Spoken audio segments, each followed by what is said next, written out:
Então, boa noite a todos. Estamos iniciando a gravação da nossa aula 6 da disciplina de Ateliê 8 do curso de Arquitetura e Urbanismo da UBRA.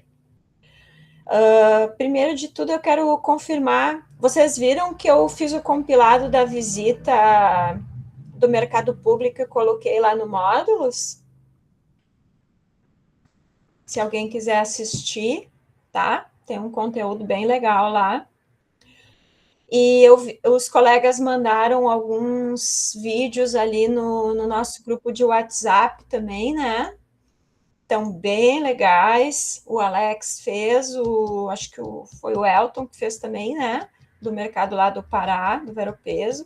Então, tá super interessante ali. Nós temos bastante coisa dos mercados aí pelo Brasil afora, né? Que legal a gente ter essa opção de fazer isso nessa disciplina por causa da nossa abrangência em nível nacional. Muito legal. Amanhã eu vou. Amanhã eu vou Pode estar em falar. Brasília e eu vou tentar fazer do Mané, que estava no estudo de caso, vou tentar passar lá para Ah, fazer. que legal! Show de bola. Bah, show de bola mesmo. E esses vídeos ali eu vou juntar também com vocês, eu vou guardar os que vocês mandaram ali no grupo, que eu acho que eu vou usar para outras disciplinas também, né? Porque é muito rico isso quando é a gente que faz. E vocês sabem que eu publiquei o vídeo da nossa visita aqui lá no meu YouTube e tá dando visitação lá no meu YouTube. Começou a impulsionar o meu YouTube. Daqui a pouco estou até monetizando lá no YouTube da Ubra, né? Não o meu.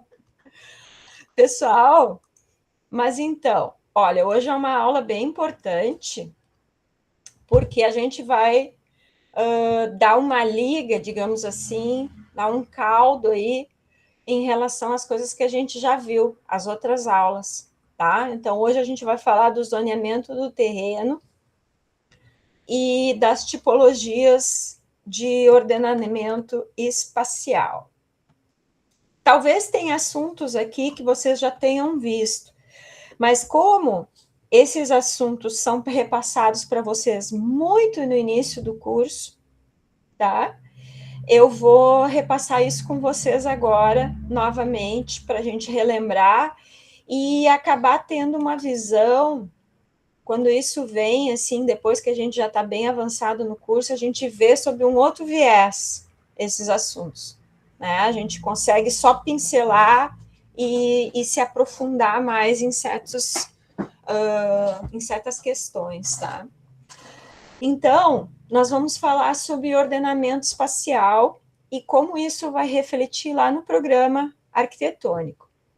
Aqui tem só um diagrama, uma simulação aí de um equipamento de grande porte, que pode vir a ser o nosso mercado, né, algo parecido.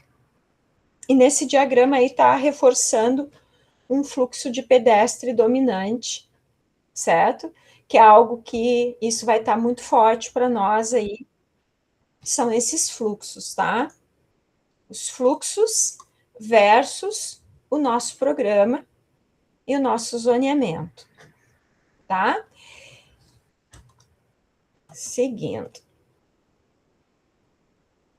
Qual é o objetivo dessa aula?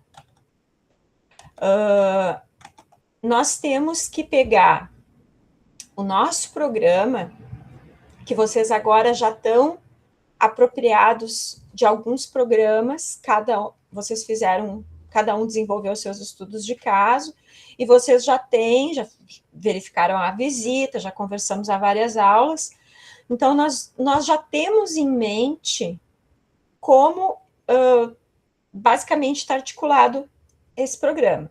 E a gente já consegue articular com esse programa e setorizar eles em zonas, tá? Em zonas conforme as funções. Aí a gente vai repassar agora as tipologias espaciais que são possíveis para estruturar esse programa, para articular esse programa no edifício, como distribuir o programa na edificação, tá? E como a gente cruzando essas tipologias com o zoneamento, essa forma de organizar os ambientes com o zoneamento, a gente vai chegar num raciocínio para a gente ter uma implantação dessa edificação. Tá? E a gente chegando num raciocínio para implantar, a gente já está praticamente com o nosso partido arquitetônico definido. Então, o que eu estou pretendendo nas últimas aulas com vocês, vim trazendo essa lógica e vim construindo esse conhecimento com vocês, para vocês entenderem um método, para vocês conseguirem organizar o partido, tá? Sem ficar na tentativa e erro, que é muita coisa que a gente fica fazendo. Tento, bota aqui, bota lá, não dá certo, puxa aqui, puxa lá. Então, agora vocês vão ter um método. E vocês vão, ao invés de ficar dando um monte de voltas até chegar no partido, vocês já vão atalhar com uma reta, um caminho em reta. Tá certo? Esse é o objetivo. Aonde que a gente está? Exatamente. A gente fez os estudos de referência. A gente fez uma visita a campo. Quem não avaliou ainda lá o vídeo da visita, vá lá e dê uma olhada, tá? Nós fizemos uma aula específica sobre análise do sítio, conversas a respeito do sítio. Nós também definimos os nossos usuários, conversamos a respeito dos usuários e das vulnerabilidades, e estamos construindo, elaborando nosso programa arquitetônico. Então, agora, chegamos na organização espacial. É essa a lógica, é esse o encadeamento lógico que a gente está fazendo.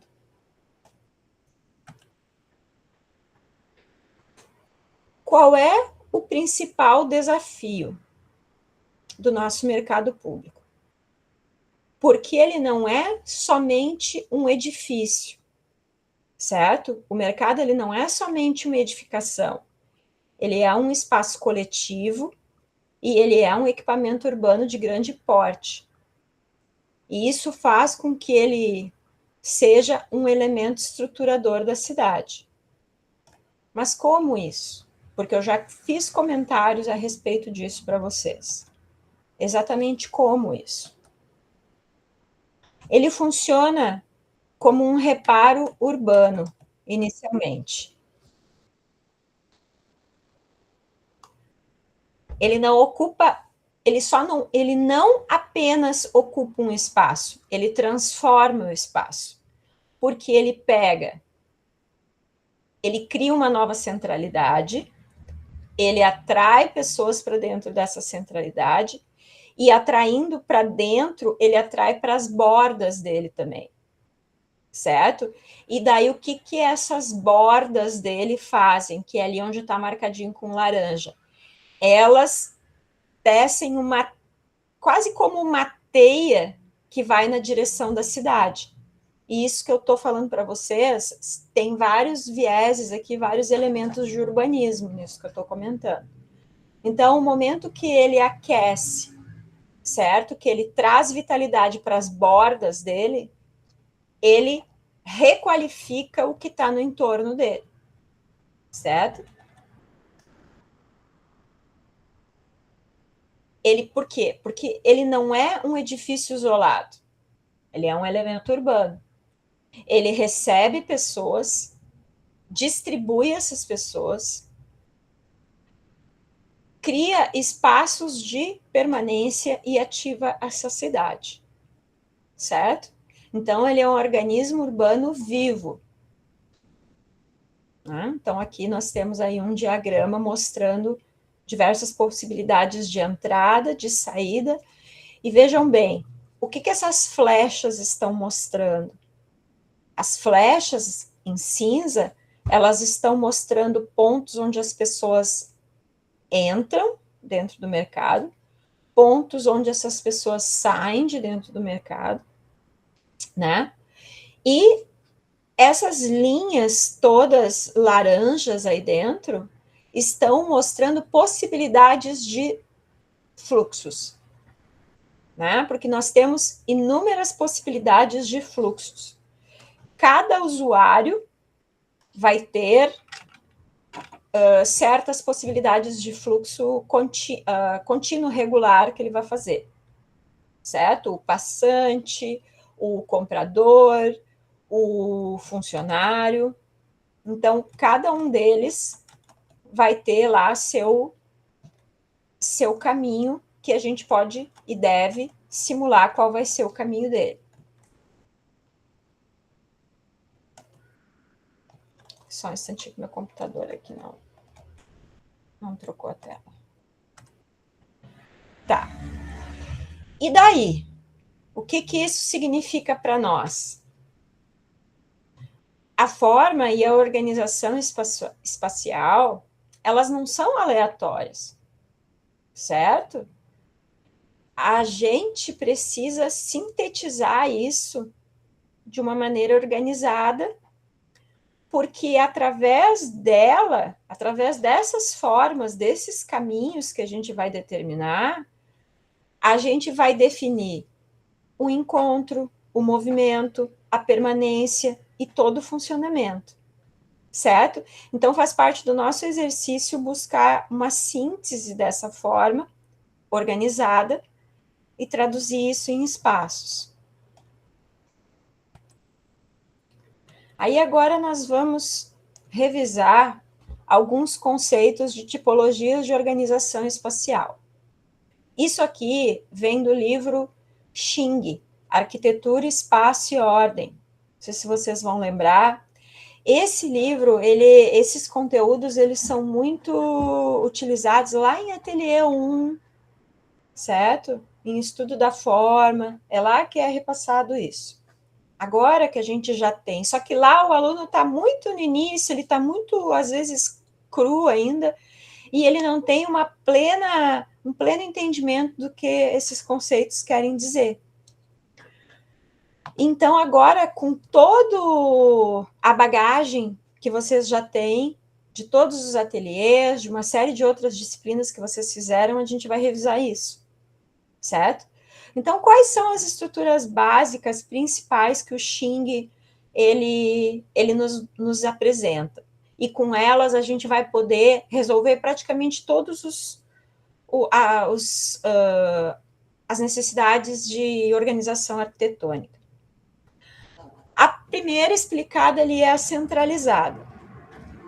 Vejam bem, a organização centralizada, ela tem um centro muito dominante, tá? Que é ali naquele ponto cinza ali. E todos os outros elementos, eles vêm se organizando em forma circular na volta desse centro. Então, o que significa isso arquitetonicamente? O centro está numa hierarquia muito maior que os demais. Então, normalmente, esse espaço ele tem uma amplitude muito maior que as outras. Ele é mais alto, tem um pé direito mais alto, ele é maior. Então, visualmente, a gente chega nesse espaço e a gente visualiza que ele é muito maior que os outros, certo?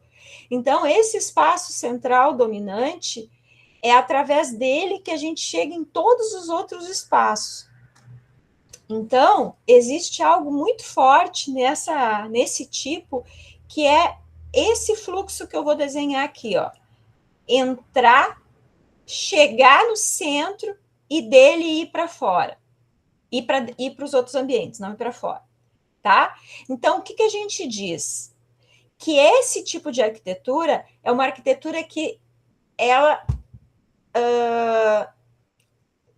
é introspectiva. Ela traz para dentro de si e, a partir dali, ela distribui. Ela é uma arquitetura muito comum em escolas, às vezes, em alguns mercados históricos, mas ela é muito típica de lugares que precisam ter um espaço muito dominante e muito importante. Por exemplo, um prédio de um teatro, tá? E onde tu precisa um certo controle de quem está entrando e quem está saindo. Então, tu direciona todo mundo para o mesmo lugar, porque todo mundo sempre vai vir para esse centro aqui. E daqui vai para os outros espaços. Os espaços vêm vindo aqui, articulados nessa borda aqui, ó. Tá? Eles estão nessa volta. Então, essa é a arquitetura centralizada. A tipologia centralizada. Já na tipologia linear, ela é muito típica também em corredores comerciais, em shopping centers, em galerias, ou até mesmo em escolas também. Porque ela é muito típica da gente, todo mundo entrar por uma mesma entrada também, certo?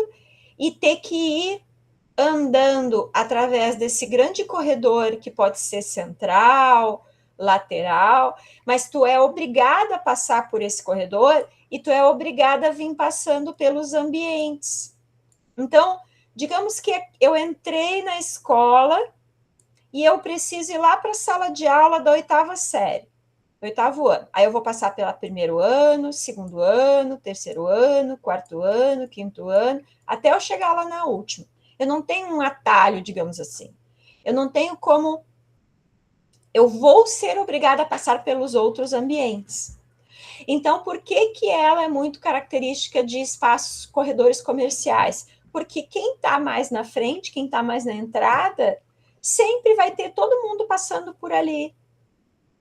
Certo? Tu é obrigada a passar pelos ambientes para chegar no final.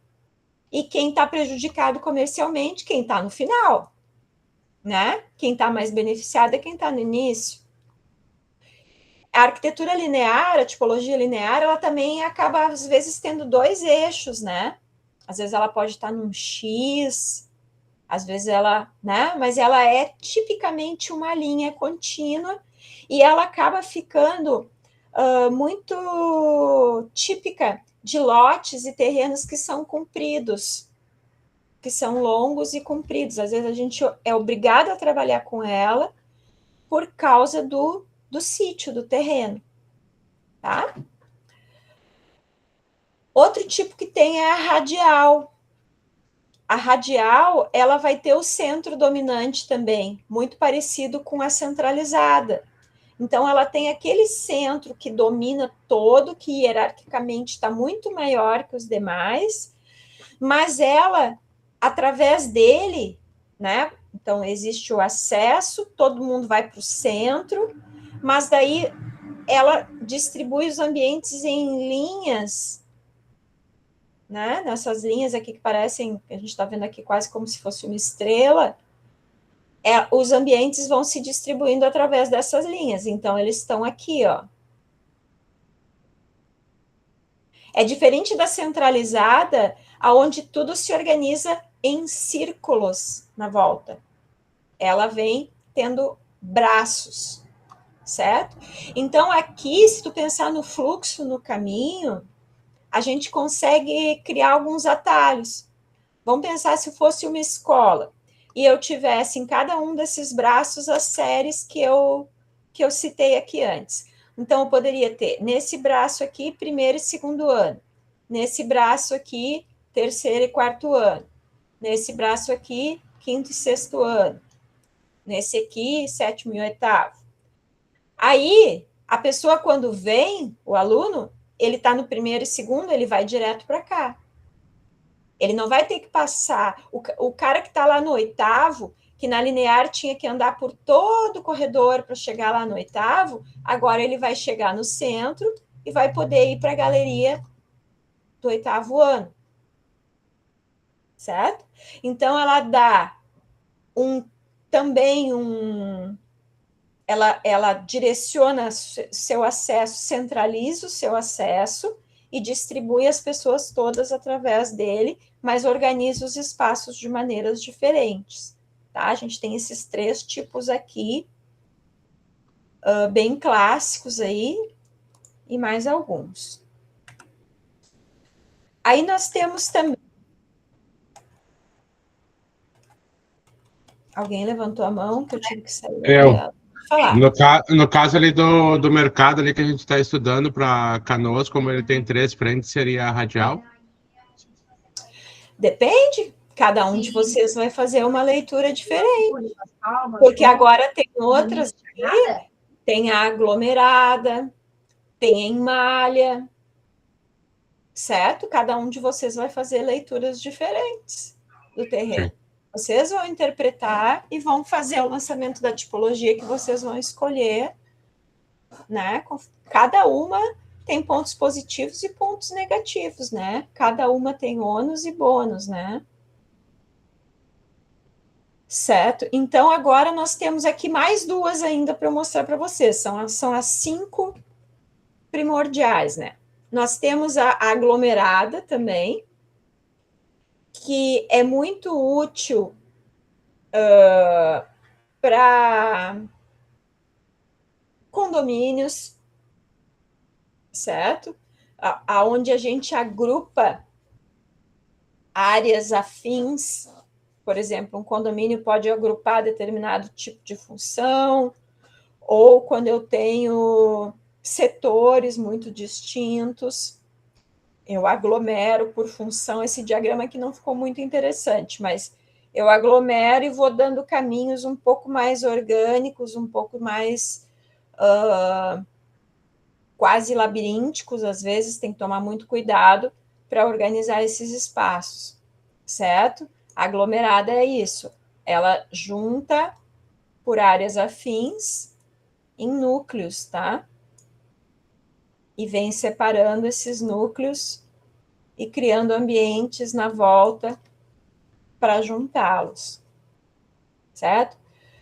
Ela é muito boa também para locais que precisam ter zonas de expansão.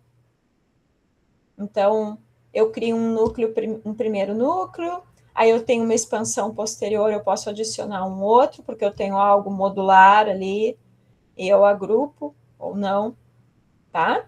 Então, essa é a aglomerada. E nós temos a malha, que é o grid. A malha, mas aqui eu estou falando de uma malha em função da tipologia de organização dos ambientes. Eu ainda não estou falando em malha estrutural, né? Mas é muito clássico da gente usar isso como malha estrutural. Mas a gente pode ter uma malha ordenadora e também ter uma malha estrutural, certo? Porque o que ela nos oferece, a malha estrutural? Ela nos oferece uma possibilidade de repetir modularmente essa estrutura, de criar um módulo e distribuir este módulo de uma maneira ordenada. Ela tem uma eficiência muito grande e ela é muito interessante para o nosso mercado, certo? Como o nosso mercado ele tem esse elemento muito forte na linguagem, que a gente precisa seguir esse viés da estética, tá atrelada à estrutura, a gente pode vai acabar utilizando essa malha ordenadora e vai juntar isso com alguma outra tipologia, que pode ser linear, que nem o Rafael perguntou ali, pode ser radial, né? Aí depende, mas sempre vai acabar tendo uma malha ordenadora junto, para a gente classificar onde que ficam esses espaços, né? Ou onde que não ficam. Eu já vi trabalhos de alunos de mercados com a tipologia aglomerada, numa malha, com a tipologia radial e com uma malha ordenadora, com a tipologia linear em algumas partes, em outras não. Dá para juntar uma com a outra. Não necessariamente a gente precisa ser purista e ter somente uma delas, certo? A gente pode usar recursos diferentes aí conforme o ambiente. Aqui tem só um compilado, tá? Do que eu mostrei ali para vocês no outro slide. Nos outros slides, um compilado explicando as 5. Então, temos aqui de novo, né? A centralizada, a linear, a radial, a aglomerada e a malha, tá? Para vocês darem uma olhadinha nesses aqui depois. Mas é o que eu já falei. Bom, agora nós vamos, então, conversar sobre a malha especificamente. Porque aqui, no nosso projeto, nós temos esse viés que é utilizar a estrutura, a malha estrutural em si, como uma linguagem do edifício. O que é a malha estrutural? É estrutura organizando o espaço bidimensionalmente. Esse módulo estrutural, esse módulo organizador, ele não é só uma base, um suporte para a gente distribuir os nossos espaços, que eu recém falei ali que poderia ser, né? A malha estrutural poderia ser só um suporte inicial para a gente distribuir nossos espaços. Mas nesse caso, do nosso mercado, ele não é. Ele é o quê? Ele é o nosso ordenador, a nossa diretriz ordenadora do mercado. A gente utilizar um módulo estrutural. Tá? Mas como assim, prof, um módulo estrutural? Nós temos que criar o nosso mercado a partir de um módulo. A gente tem que criar um módulo estrutural que pode ter uma estética distinta, cada um vai desenvolver sua estética, mas a gente precisa de um módulo onde a gente consiga repetir esse módulo e organizar esse mercado a partir dessa estética. É por isso que a gente vê nos exemplos lá, e também nos estudos de caso, essa estética de estrutura aparente. Não tem como a gente ter essa estética de estrutura aparente sem a gente ter um módulo estrutural bem definido e a gente organizar todo esse edifício a partir disso. Ah, mas precisa ser retinha, como está aqui nesse desenho? Não. Precisa ser conforme vocês ajustarem a tipologia de organização do prédio de vocês.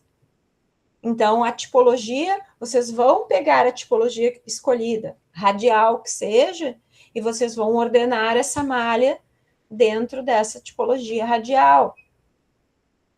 Vocês têm que cruzar uma coisa com a outra. É quase como se a gente tivesse layers, camadas, certo? Se a gente botasse um papel manteiga em cima do outro, sabe? Se a gente pega uma impressão do terreno, depois a gente bota um papel manteiga ali em cima com uma malha estrutural, uma retícula que nem essa, depois a gente bota um outro papel manteiga em cima com um zoneamento e uma distribuição intencional ali do meu edifício, certo? E nesse papel manteiga, à mão mesmo, convido vocês a fazerem esse exercício, a gente identifica com flechas aonde que vai ser onde que estão as entradas, e a gente vai definindo, a partir daí, aonde que faz sentido fazer, zonear esse terreno. Tá? Vou desenvolver isso um pouquinho mais com vocês.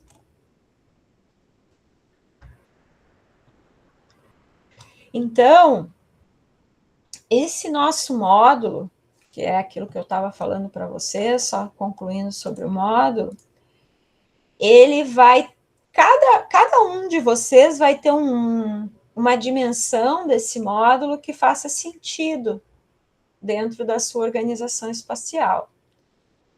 Como assim, prof? Vai ter gente que vai trabalhar com um módulo de 10x5, vai ter gente que vai trabalhar com um módulo de 6x3, vai ter gente que vai trabalhar com um módulo de 15x7, porque vai depender da estrutura, certo? É um quebra-cabeças agora. É um quebra-cabeças onde vai depender da estrutura. Então, Aí eu já tenho que ir pensando qual é a minha ideia de estética.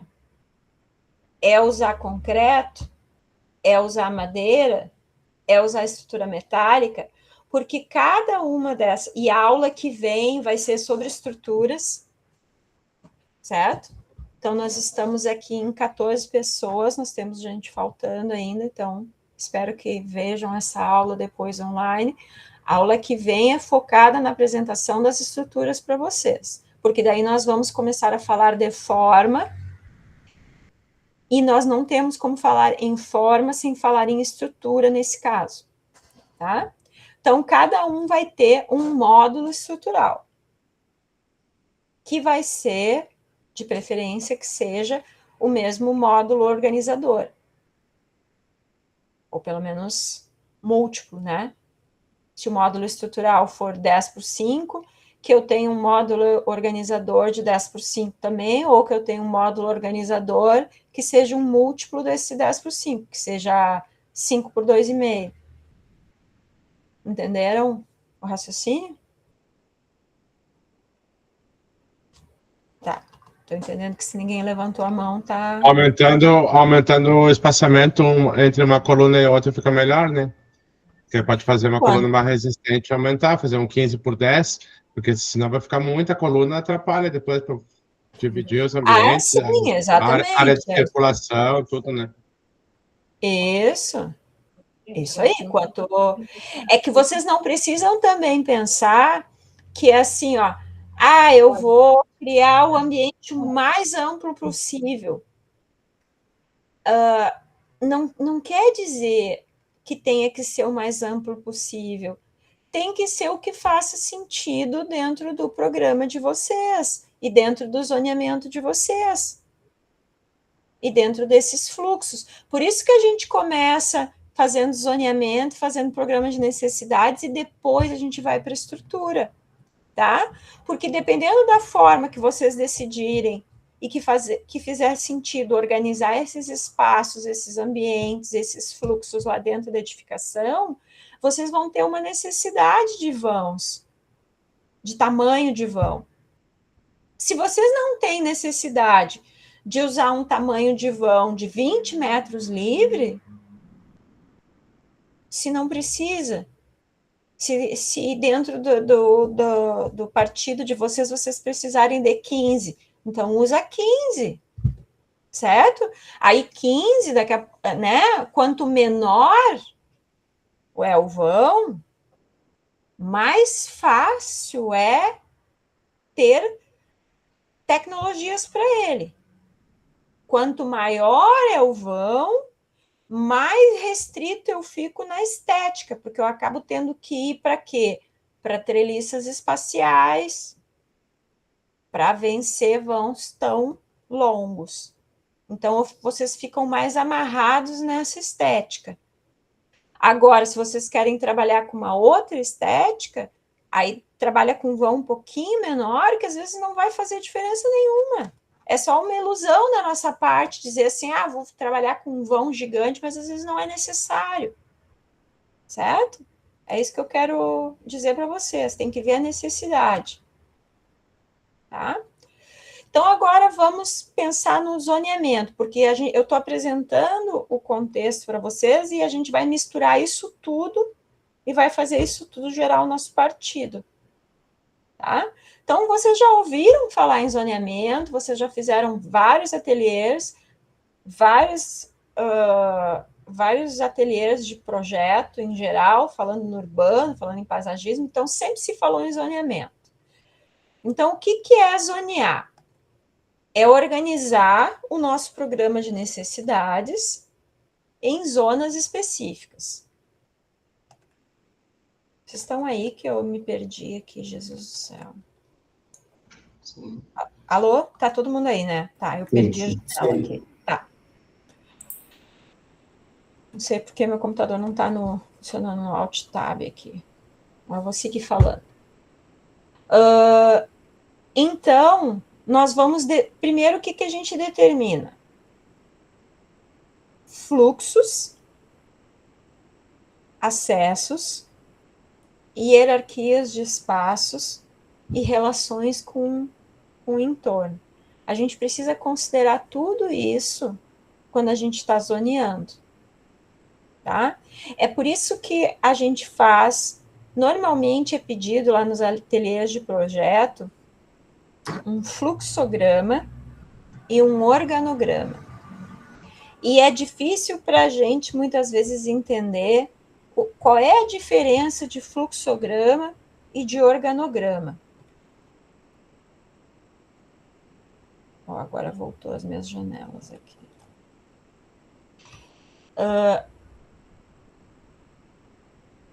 O que é a diferença de fluxograma, organograma e zoneamento? Zoneamento é a gente pegar o programa de necessidades e distribuir ele conforme essas zonas, esses setores. Fluxograma são os fluxos que as pessoas fazem, que os usuários fazem, é por onde elas vão passar, por onde elas vão entrar. Fluxograma tem a ver com portas, com passagens, com entradas, com saídas, com zonas de transição, com caminhos. Tem a ver com acessos.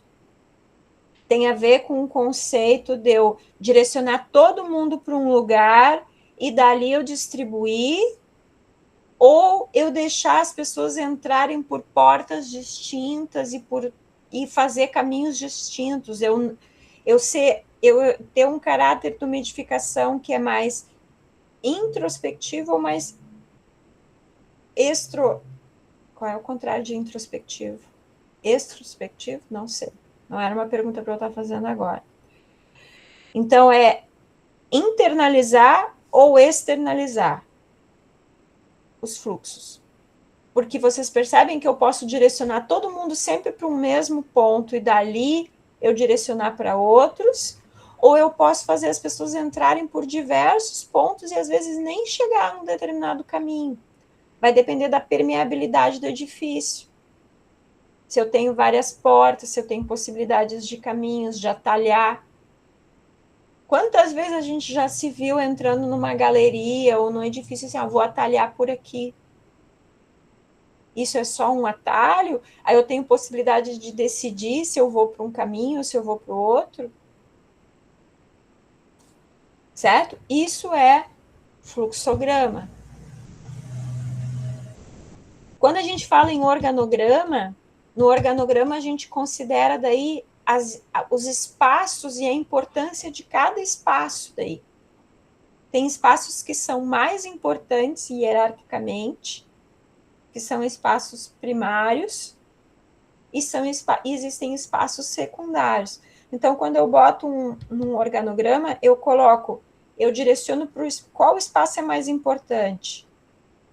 O primeiro e o segundo. Então, eu vou para um primeiro espaço de recepção, e depois dessa recepção eu vou para o administrativo, por exemplo, que é um espaço secundário.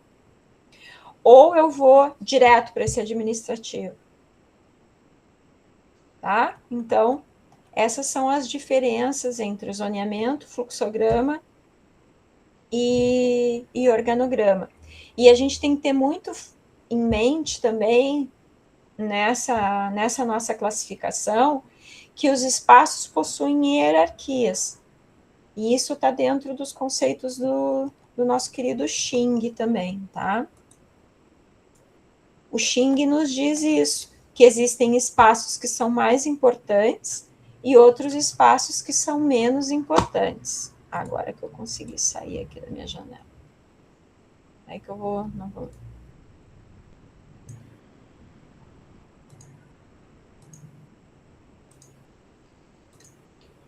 Tem espaços que são mais importantes. Então, se a gente cria um determinado espaço aí, um pátio central, né? Ou vários pátios centrais, que importância eles têm frente aos outros espaços? Eu vou dar mais amplitude, menos amplitude, mais importância para ele, eu vou fazer ele ser um espaço de hierarquia primária ou secundária, ou até menor ainda, certo? A gente tem que hierarquizar os espaços. E por que a gente tem que fazer isso? Por que a gente tem que fazer isso? Porque nós temos que gerir, que administrar múltiplos usuários, fluxos simultâneos e conflitos que vão estar ali acontecendo todo o tempo, né? Se eu tenho um público consumidor e eu tenho um público fornecedor, eu vou ter conflito. Nós estávamos lá na nossa visita, tá filmado isso lá no vídeo, a gente estava lá fazendo a nossa visita e tinha pessoas passando com carrinhos que estavam fornecendo e alimentando os estoques das bancas, das lojas. Isso é um conflito, certo? Isso é um conflito de público.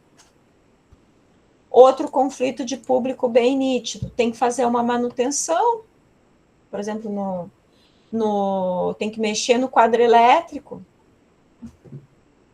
Aí eu vou meter o quadro elétrico lá no meio das lojas. Dá um conflito, certo? Mercadorias e resíduos. Pô, é impossível a gente configurar um espaço com tantos lojistas e com tanta circulação de pessoas sem a gente ter uma central de resíduos, pessoal.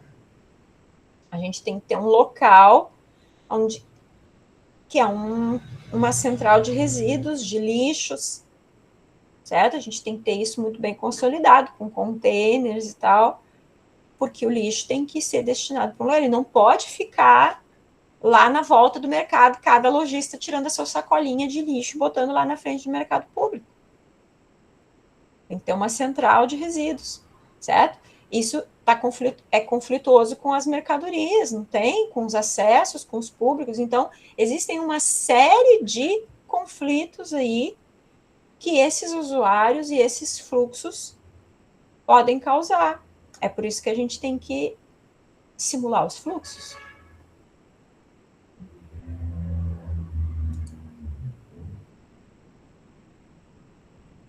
Então, aonde vai começar o nosso zoneamento? Ele vai sempre começar pela borda. Recomendo, pelo menos, que ele comece pela borda. Pelas fronteiras pela casca do mercado, pelas bordas do terreno, tá? Por quê? Porque o zoneamento, ele não é somente interno.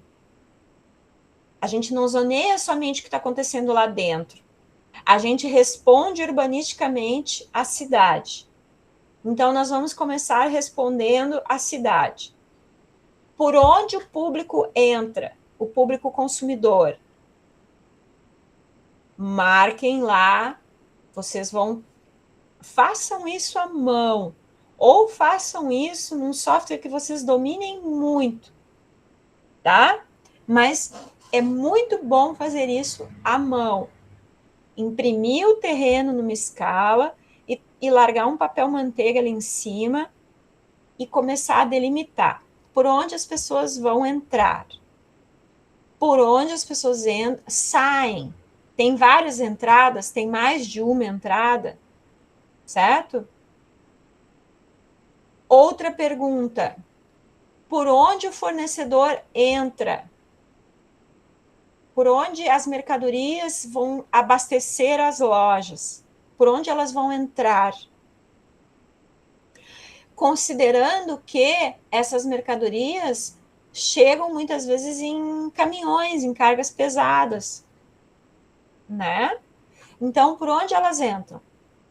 Por onde entra, no momento que essa carga entrar, onde ela vai estacionar, essa mercadoria ela vai sair de dentro do caminhão e ela vai ir para as lojas. Como vai acontecer isso? Lojas ou bancas? Como esse fluxo vai acontecer? Certo? o nosso mercado também tem o viés de ter um estacionamento, por onde os carros vão entrar.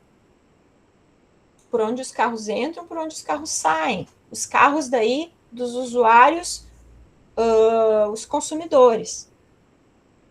Certo? Então, isso também é um conflito. E considerem também que é um conflito muito grande os pedestres no entorno com esses carros adentrando o terreno. Né? Calçadas. Então, a gente vem falando em calçadas. Pode falar, Rafa. Tá, aqui tá mostrando um quarteirão inteiro, mas o nosso, na verdade, seria a metade, mais ou menos, né? Sim, isso E aqui é aí só ele vai um fazer exemplo, do um lado gráfico. esquerdo, do lado esquerdo ali, ele vai fazer divisa com outras edificações e não com a via pública, né? Com a via pública é só de 3 lados, não 4. O nosso terreno, se fosse aqui isso aqui é só um gráfico, tá?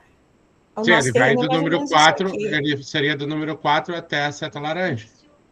Mais ou menos assim. Ele é mais ou menos isso aqui, né? Ele tem Exato, tá. umas quinas. Aí o que eu tinha imaginado? Aí onde você está passando essa linha verde agora, fazer um recuo ali para fazer a entrada dos caminhões, para fazer a carga e descarga e a parte de coleta de lixo. E fazer tipo um túnel. E aproveitar no segundo pavimento, aquela área em cima desse túnel, onde vai ter a passagem dos caminhões e do lixo, fazer tipo um restaurante. Ampliar na parte superior. E fazer estacionamento dos clientes no subsolo. Mas essa parte de carga e descarga, eu penso que no subsolo fica muito ruim, né? Porque os caminhões tá entrando para o subsolo para descarregar a mercadoria e coleta de lixo, coisa assim. Teria que ser mais na via. Eu E, também acho. e Aí, ali naquela parte central da quadra, não estraga a estética da edificação, né? Porque ela vai estar na divisa com outras edificações. Porque na lateral ali onde está a seta azul, para o lado de baixo, e para a BR-116 ali, que é a melhor parte, né, de fachada, porque a gente tem esteticamente também 3 fachadas aqui, porque né? quem Aqui, passa aqui aqui na e frente, aqui. aí não vai ver os caminhões, não vai ver o lixo, né? Porque não vai ficar uma coisa feia. É mais ou menos assim que eu Sim, estava. é um raciocínio bem lógico para o nosso terreno. Exatamente. Eu concordo bastante com essa setorização aí que tu está fazendo, tu está Por falando. causa essa parte de carga, descarga e coleta de resíduos, e a parte também de tipo um refeitório para funcionários, um vestiário, alguma coisa assim, né? Deixar nessa parte onde vai fazer divisa no centro ali da quadra com as outras edificações, que é a parte, entre aspas, assim, a parte mais feia, né? A parte pior É a parte que fica escondida, digamos assim, né? e aí deixar o que é mais vitrine, o que vai chamar a atenção do público, deixar mais voltado para o outro lado. Sim. Sim, com certeza. É que isso aqui é só ilustrativo, não é nosso terreno, tá? É só para a gente raciocinar também. Esse aqui não é o nosso terreno, tá? Mas é isso aí. Outra questão que a gente tem que responder também em relação à fronteira da cidade. Onde que a gente vai colocar os setores de permanência e convívio? Né? Porque a gente está falando muito isso, a gente trazer espaços de permanência, trazer espaços de convívio internos lá, para a gente não expulsar, não fazer o fluxo das pessoas ser extremamente rápido dentro do mercado, né? Então, onde nós vamos posicionar? Essa é outra questão que a gente começa a responder pelas bordas da nossa edificação. No nosso caso, que nem o Rafael comentou, nós temos um terreno que tem mais essa tipologia aqui. Então, no nosso caso, nós temos que fronteiras com a cidade importantes. Aqui onde eu estou fazendo essa florzinha, essa nuvenzinha aqui, tem contato direto com a cidade. E aqui onde eu estou fazendo este outro, é uma zona que tem contato somente com divisas. né? Divisas de outras unidades, de outros lotes. Então, nós não temos em si uma relação forte com a cidade nesse ponto aqui.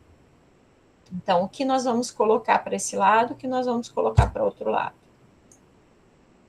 Certo? São as respostas que a gente vai dando para o terreno. Nós podemos classificar o nosso mercado com mais ou menos 5 zonas. Isso aqui é só uma exemplificação. Se vocês quiserem classificar com outras, que vocês acharem que tenham afinidade, vocês podem classificar, tá? Mas nós temos aqui uma zona comercial, zona pública, zona operacional, técnica e serviços. Certo? Se quiser chamar de infraestrutura, se quiser chamar de bancas, se quiser chamar de... Bom, enfim, vocês vão agrupar conforme vocês acharem interessante. Aqui é uma sugestão para vocês classificarem as zonas, tá?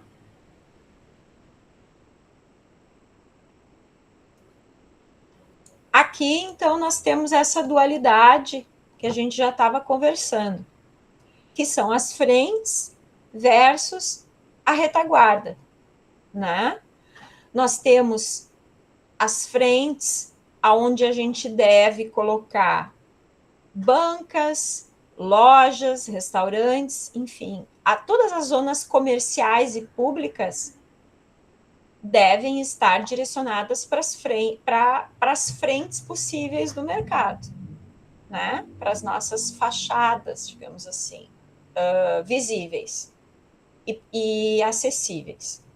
E nós temos uma retaguarda, que são zonas que não são tão valorosas com relação a fachadas, aonde a gente pode colocar os setores operacionais e técnicos, né? Então, o que a gente pode colocar para lá? Carga, descarga, estoque, gestão de resíduos, infraestrutura em geral. Essa é uma zona restrita, onde as pessoas, o uso comum não vai entrar, só adentra esse local, essa zona, usuários específicos que trabalham nessas áreas, e a gente pode tentar criar uma certa invisibilidade nela. Né? Não precisa ser 100% invisível, mas a gente vai tentar torná-la mais discreta possível, porque ela é mais operacional e técnica.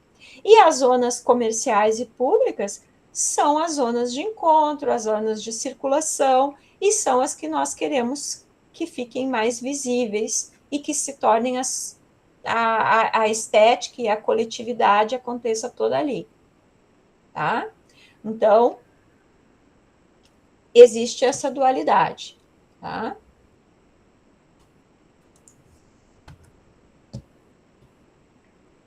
Aqui tem um outro diagrama das nossas 5 zonas, ó. Comercial, como a nossa vitrine, né? Pública, como os nossos espaços coletivos e de fluxos. A zona operacional, com a logística restrita, para essa carga, descarga, enfim, as outras. Zona técnica, que é uma zona onde a gente aloca a infra da nossa edificação, que vai ser central de gás, central de água,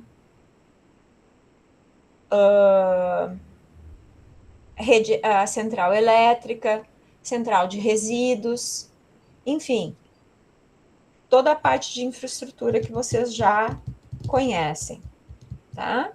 E uma zona de serviço, que é uma zona de apoio aos funcionários também, né? E em si de gestão, de administração, pode ficar dentro da operacional ou dentro da de serviço, certo? A gente precisa, para essas pessoas, ter vestiário, ter refeitório, ter locais por onde as pessoas que trabalham no mercado têm algum tipo de apoio. Zonear é organizar tudo isso em áreas interdependentes. Então, elas ficam isoladas dentro de si, elas conseguem se posicionar isoladamente, mas elas precisam ter uma certa conexão com as outras. E dentro dessas áreas, a gente consegue estabelecer os fluxos e estabelecer as hierarquias também. Porque vamos pensar, um refeitório de funcionários,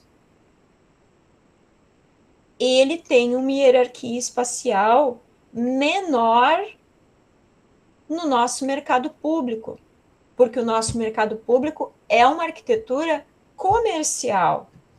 Então, o que é mais valoroso para nós enquanto hierarquia espacial? A zona comercial e a zona pública. A nossa edificação tem esse viés. Se a gente aqui estivesse falando de outro tema, talvez fossem hierarquias diferentes. Mas aqui a gente está falando de um mercado, um viés comercial, que o pulsar dele na cidade é a comercialização. Então, a hierarquia principal desses espaços que tem o comércio em si, o fluxo das pessoas que estão comprando, ela é mais alta frente às outras. Tá?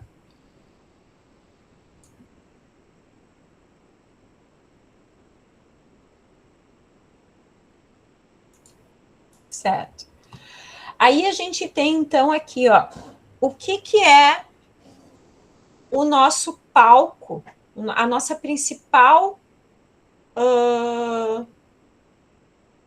função, nossa zona principal desse mercado. São as comerciais e públicas, né?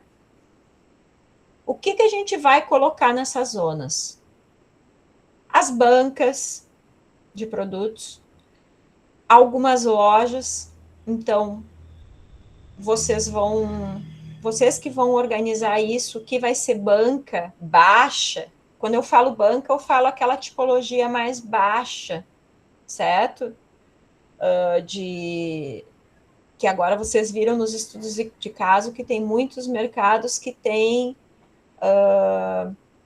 essa conformação de banca de rua mesmo, parecida com banca de rua, que tem um tabuleiro e os produtos são expostos em cima desse tabuleiro, em cima dessas bancas.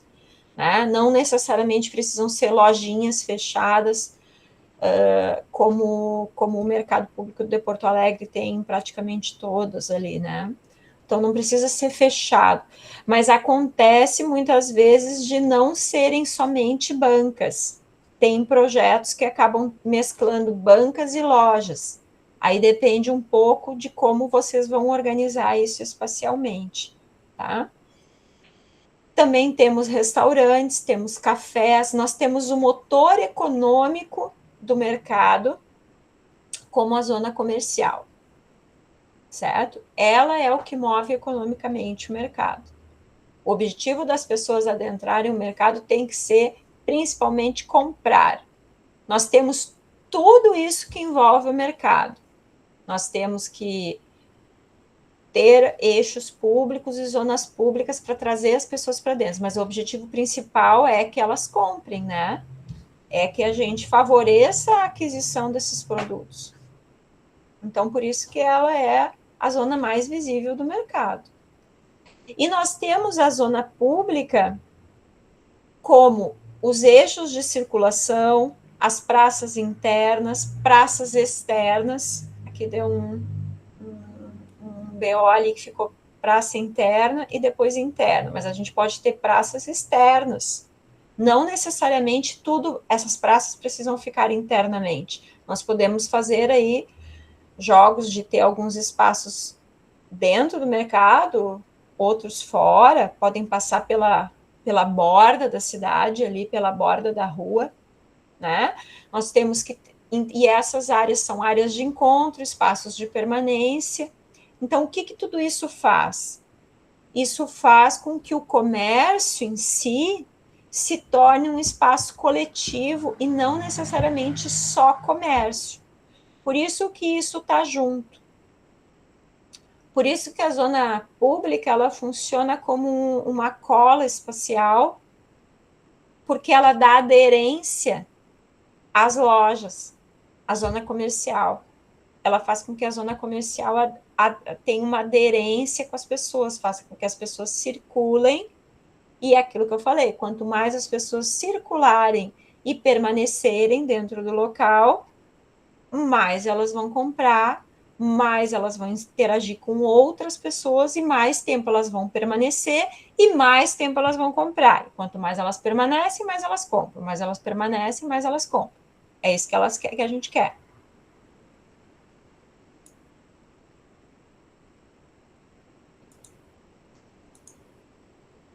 Oi, Elton.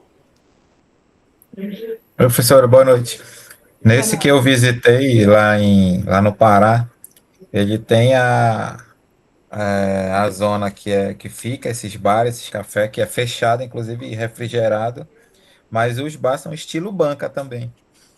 Eles fizeram uma proposta que ficou tudo aberto, né? Não é fechado, e tem as mesas do lado de fora, como se fosse bar mesmo de praça e tudo. Aí quando sai desse ambiente tem uma grande circulação, com mesas e um canteiro central.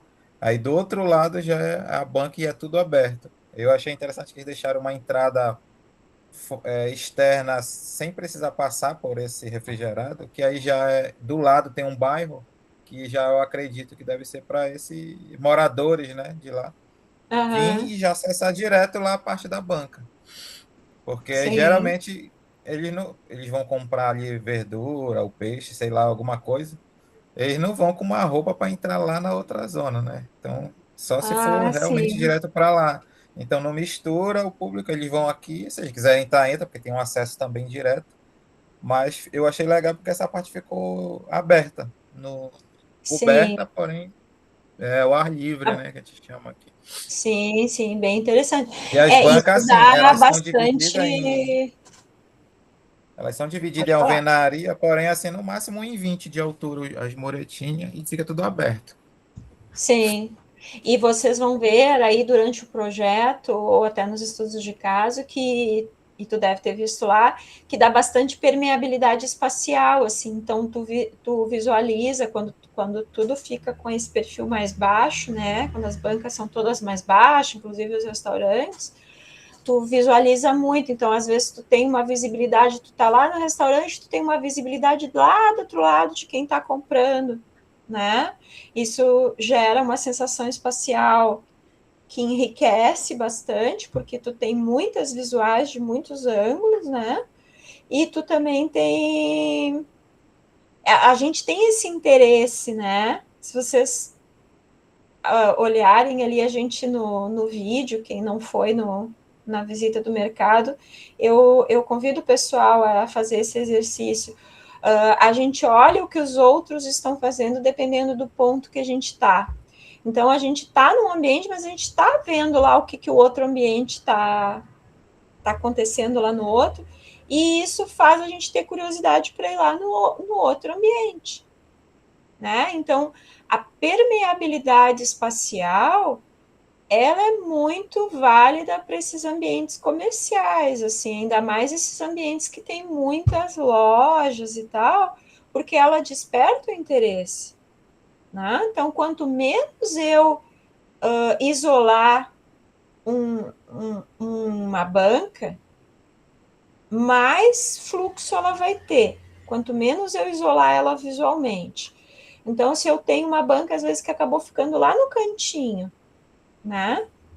Aquele lojista ali, ele está um pouquinho prejudicado por ele estar num canto que às vezes não tem tanta fluidez na circulação ali, não vai ter tanta circulação na frente dele, a menos que a pessoa faça o movimento de ir até ele, né? Mas se existe uma permeabilidade espacial, que as pessoas que estão no centro ou que estão num outro ponto estão vendo o que está acontecendo lá daquele outro lado, existe o interesse de ir até lá, diferente de tu ter muitas paredes. Mas às vezes a gente precisa ter as paredes porque a gente não consegue encaixar, a gente precisa pelo programa, pelas necessidades que aqueles lojistas têm, que aqueles. Entendem? Então, eu posso dosar isso. Eu não preciso também, assim, agora eu não vou mais ter parede nenhuma, vai ser tudo limpo. Daqui a pouco dá para colocar algumas, para eu ter uma infraestrutura chegando, para eu ter paredes para ter certos equipamentos, câmaras frias. Pensem que nós temos lojas, bancas que precisam de câmaras frias. Como é que tu faz uma câmara fria baixa? Tudo baixo. Não, professor, eu vou usar freezer horizontal para todo mundo. Não dá. Então, às vezes, eu vou precisar usar paredes. Então, de repente, eu deixo esse setor, essa zona que precisa destes equipamentos de mais altura, eu tento deixar para alguma borda que eu não quebre tanto essa permeabilidade espacial, essa visão. Lembrem das cadeiras de urbanismo, que vocês com certeza já ouviram falar nos olhos da rua. Vocês já viram falar nos olhos da rua? Então, quanto mais visão se tem na rua, quanto mais pessoas caminhando na rua, e circulando na rua e olhando a rua, mais segurança a gente tem, porque estão acontecendo relações comerciais, humanas, enfim, na rua. São os olhos da rua. Isso acontece dentro do nosso mercado também, porque o mercado é uma extensão da rua. A gente já falou sobre isso. O mercado, que se espera do mercado, a vocação no mercado público é ser uma extensão da rua. A gente já tem dentro dos nossos conhecimentos ancestrais, lá a gente já traz algo no nosso DNA, lá no nosso inconsciente coletivo, que o mercado era algo de rua. Eram aglomerações de rua. Então, a gente espera encontrar uma extensão da rua. Só que essa extensão da rua, ela é contemporânea, ela é mais organizada, ela tem um viés comercial, da gente não matar em si os lojistas, que eles não vendam, a gente precisa que os lojistas consigam girar a economia, né? Então, a gente precisa fazer tudo isso funcionar e a economia girar. Então, pensem nos olhos da rua, que eles têm que estar dentro do mercado também. Pode falar, Elton. A senhora falou da câmera fria, esses que eu vi, que é essas alturas aí de 1,20 por aí, é tudo esse horizontal mesmo, freezer horizontal, que a senhora falou, todos eles têm. E eu percebi que tem também um ralo linear bem na frente do box que vai passando tudo, que eu acredito que é nas bancas de peixe ali para lavar e tudo, já Sim. levar, né, essa água para não acumular o mau cheiro, né? Que geralmente o mau cheiro do mercado é isso, quando não tem, aí acaba vazando essa água de sujeira, de sangue, de coisa, dependendo do que for ser vendido. Sim. E lá eles pensaram Açougue, nisso. E tem um peixaria. cantinho também. Isso. Açougue e peixaria, principalmente, né? Aí tem um cantinho lá que tinha um fogão e já tinha uma coifa em cima. Mesmo aberto, subia um tubo inox para fazer essa. Para levar, né? Quando estivesse, não sei o que, O de seis cheiro. cozinham lá, alguma coisa. Nas zonas que tem restaurante tem que ter uma exaustão bem forte, porque senão fica um cheiro bem confuso, assim, né? Então tem isso, acaba tendo que ter algo por cima ali que saia nessas exaustões aí. Mas essa parte da... Isso eu nem tô entrando muito nesse mérito de vocês desenharem esses ralos, tá? Mas lá no final a gente vai ter uma diferenciação de pisos. Isso que eu vou pedir para vocês, que a gente indique nas nossas plantas lá as diferenciações de piso, assim, aonde que o piso é um tipo, onde que o piso é outro, pelo menos por coloração, lá no nosso edital final, tá? Mas por enquanto, como a gente está trabalhando com zonas, o que eu quero com vocês são cores distintas conforme os zoneamentos, tá? Para a gente categorizar isso. Então, aqui nós temos também, só reforçando sobre as zonas operacionais e técnicas, que são de acesso restrito, né? Que são algo que precisa existir, que funciona ali de uma maneira mais oculta na edificação, e que são na parte operacional, parte de carga, descargas, docas de recebimento, área de estoque em trânsito, apoio logístico, né? Porque nós temos que ter espaços pensados para tudo isso. No momento que o caminhão encosta e que o material sai de cima do caminhão, eu preciso ter um espaço para isso sair de cima do caminhão. Eu preciso conseguir organizar ter algum espaço para botar as coisas fora do caminhão e para depois levar para dentro das lojas. Então, é por isso que eu estou falando aqui em área de estoque em trânsito, né? Então, tudo isso tem que estar ali pensado, é uma zona operacional muito consolidada, tá? E nós temos também uma zona técnica em si, gestão de resíduos, sanitários, administração, toda a parte de infraestrutura, shafts em geral, para essas infras, que pensem a quantidade de ar-condicionado, se as lojas forem fechadas, ou se eu vou conseguir ter um ar central, redes elétricas, nós precisamos ir deixando shafts em si, para essa infra toda passar. Circulação vertical, circulação elevadores, escada rolante, rampas, certo? Tudo isso tem que estar ali pensado.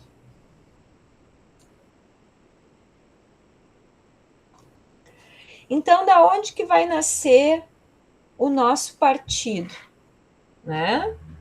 Ele não é um desenho aleatório, que era aquilo que eu falei lá no início, aonde a gente pega, desenha uns blocos e começa a puxar para um lado, puxar para o outro e ver o que dá certo. A gente pega a tipologia que a gente definiu, lembra que eu falei lá da tipologia central, linear, radial? A gente pega o nosso programa de necessidades, seleciona ele por setores, coloca em cima do terreno as zonas e esses setores, setoriza e zoneia o nosso terreno, e com a tipologia que a gente escolheu, a gente vai fazer aquele layer de camadas, né? Tem os fluxos de entrada na edificação, e a gente vai ter um partido arquitetônico quando a gente cruzar isso. Porque a gente já sabe o que tem que ir para um lado, o que tem que ir para o outro, e daí a gente passa a organizar esses espaços baseado com a nossa tipologia. Então, eu tenho uma tipologia linear, beleza, eu vou organizar os espaços de forma linear. Eu tenho uma tipologia radial, eu tenho uma praça central que articula tudo, ou eu tenho um ponto central que articula tudo, que distribui tudo, eu vou organizar daí conforme a tipologia radial. Mas sempre, independente da tipologia, com uma malha ordenadora, porque ela é já um gancho que a gente está deixando para a nossa estrutura, que é o nosso próximo passo. Tá? Por isso. Então, esse é o exercício que a gente tem para essa semana, ó. Até aqui, ó. Eu já nem lembrava que eu tinha feito esse diagrama. As diferentes camadas, certo? Fluxos de usuários, em especial, inicialmente, as entradas na edificação. Programa em blocos. A gente pode agrupar por áreas esse programa, peixaria, açougue, hortifruti granjeiros, restaurantes, né? A nossa malha e a nossa tipologia de organização espacial. e os nossos setores por funções, que na verdade está meio repetitivo ali o zoneamento com os blocos de programas.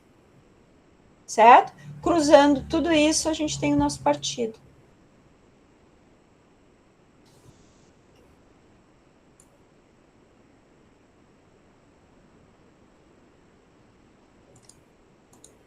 E daí, para finalizar, né, só uma reflexão final aqui, que a nossa forma, ela nunca a forma arquitetônica vai ser arbitrária. Ela não deve. A gente primeiro sempre tem que fazer essas etapas que a gente falou até agora, para depois pensar em forma. Isso tudo vem antes. A gente precisa organizar tudo antes, para depois pensar em forma. Né?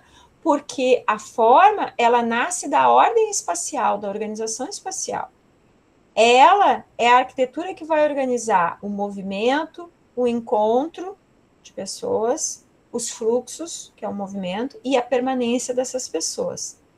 Então, não só nesse equipamento urbano, mas de alta complexidade ou em qualquer outra forma, nunca vai ser aleatória. Certo? Então, aqui tem alguns 3 diagramas aqui, ó. A gente saindo do caos, a gente entendendo que existe um ponto ou mais de encontros, e através desse ponto que a gente vai convergir os fluxos para lá, ou a gente também pode convergir os fluxos para a volta deles, ó, e seguir ainda tendo um ponto de encontro, certo? Então, a gente pode conduzir toda a nossa forma, vai vir através da organização espacial. Então, agora eu vou relembrar algo que vocês já devem ter ouvido falar. Se não ouviram, algum dia alguém vai perguntar para vocês. Vocês já ouviram falar que a forma segue a função ou a função segue a forma? Lá, quando estuda história da arquitetura... Sim, eu lembro disso. Mies van der Rohe era a forma segue a função ou a função segue a forma? O que isso quer dizer? Quer dizer que quando o arquiteto, quando o projeto é do tipo a função segue a forma, quer dizer que primeiro a gente faz o arquiteto pensou na forma. E depois ele pensou na função. Então, ele fez o caminho contrário do que eu estou dizendo para vocês fazerem nesse projeto. Ele primeiro pensou como o volume ia ficar, a estética que ele queria, e depois ele foi para os caminhos e para as funções e colocou lá dentro os espaços conforme ele tinha pensado primeiro, inicialmente, na forma. Então, eu vou dar para vocês como exemplo, vocês já viram aquelas arquiteturas do Frank Gehry, que são desconstrutivistas, que tem uns prédios malucos, parece umas dobraduras? Aquele cara lá faleceu agora há pouco tempo, é um arquiteto onde a forma segue... Não, a função segue a forma. Então, primeiro o cara faz a forma, depois ele bota lá dentro o programa. Tá? Agora, quando o arquiteto é do tipo a função segue a forma, ele primeiro organiza as funções e depois ele verifica como vai ser possível ser estética. Então, é o que eu estou dizendo para vocês fazerem. Pode falar.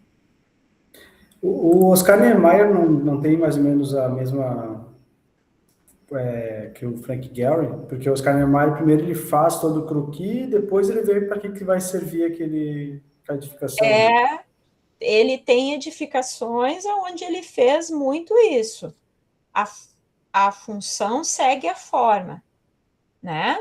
Agora, mais no início da carreira dele, antes dele ficar com essa fama tão grande, esse renome tão grande, ele seguia o movimento modernista, né? Então, lá no início da carreira dele, ele era a função segue a forma. Não, a forma segue a função, desculpa, agora até eu já estou me confundindo. A forma segue a função. No início, quando ele faz aquele edifício Capanema, quando ele faz... O edifício da Unesco. Então, quando ele faz esses edifícios, essas edificações que são mais estilo modernistas, porque quem era assim, o movimento modernista era assim. Por isso que o Mies van der Rohe, por isso que o Le Corbusier, esses caras modernistas todos, eles eram da forma segue a função.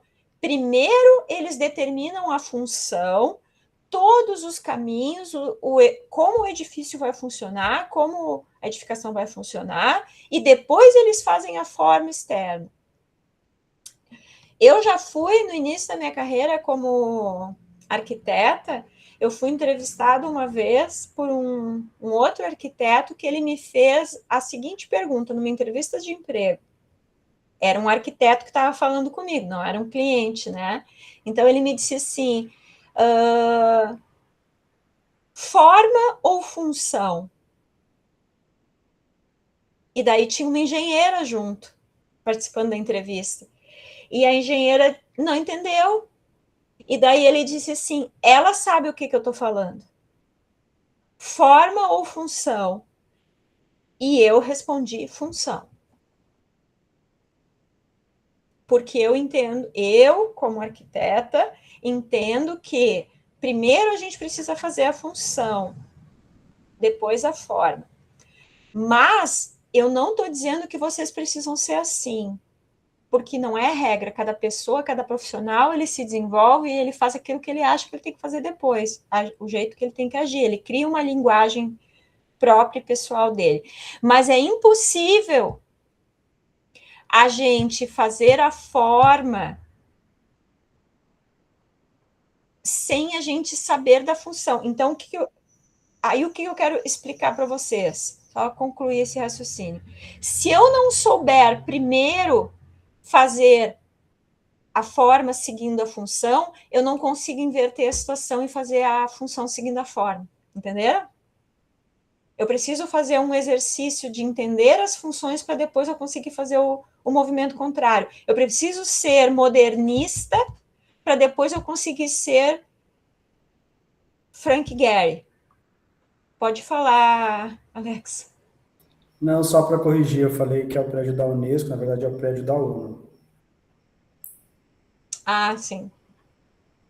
Nem prestei atenção na hora que tu falou exatamente qual era o prédio, mas é todo o início da carreira dele.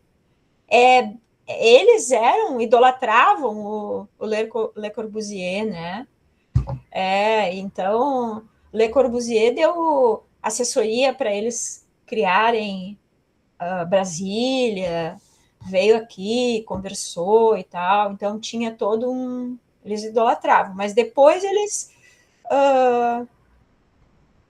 existe um termo muito bacana no movimento modernista de arte brasileiro que eu acho incrível, que é a antropofagia. Agora a cultura para vocês, antes de eu deixar o Rafael falar. Antropofagia é Tarsila do Amaral, ali, aqueles artistas brasileiros ali, eles pegam o modernismo na arte, eles comem ele, olha que termo, antropofagia, engolem, né, canibalizam o movimento e devolvem como algo novo, que é o modernismo brasileiro. Então, por isso que o modernismo brasileiro, da Tarsila, eles chamam de antropofagia.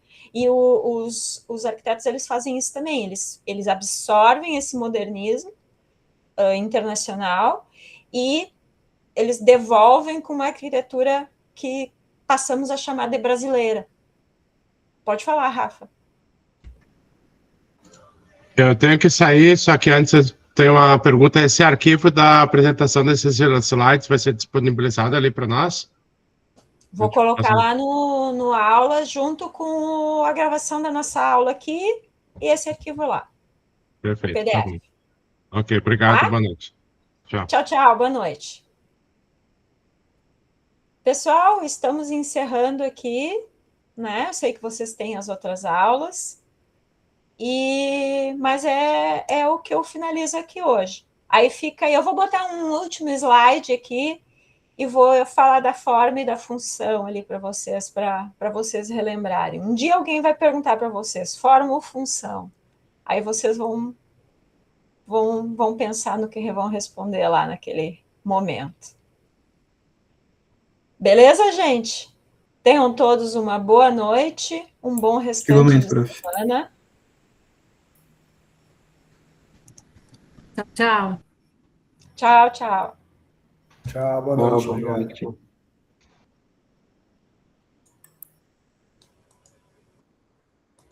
Profe,